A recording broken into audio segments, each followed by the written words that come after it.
Taoiseach, page 38 of the programme for government acknowledges that our national infrastructure compares poorly with most advanced European countries, and it commits the government to increasing capital investment in transport. Taoiseach, the Northern commuter line is operating at capacity, and it's really no use telling people if they can vary the times that they come into work without a legal entitlement to family-friendly or variable working hours, which they don't have.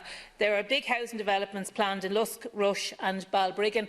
And in the short term, can you tell me, is anything going to be done to increase capacity on the Northern Line? It is full to capacity at the moment at peak times, and we've had reports, or I certainly have this morning, of people becoming unwell due to overcrowding on the trains.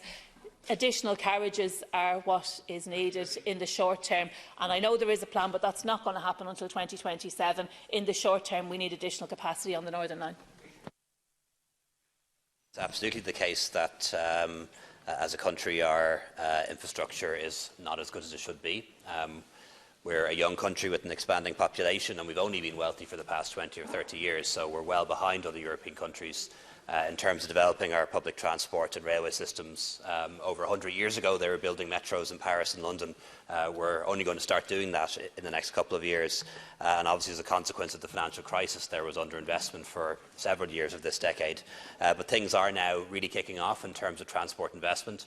As you know, today the government signed off on the new road to connect Westport and Castlebar, over €200 million being invested in a major road project in the west of Ireland, and also the Luas expansion on the Green Line in Dublin is now well underway, the first of the extended carriages arriving, and that will allow for a 30% increase on capacity on the Luas Green Line.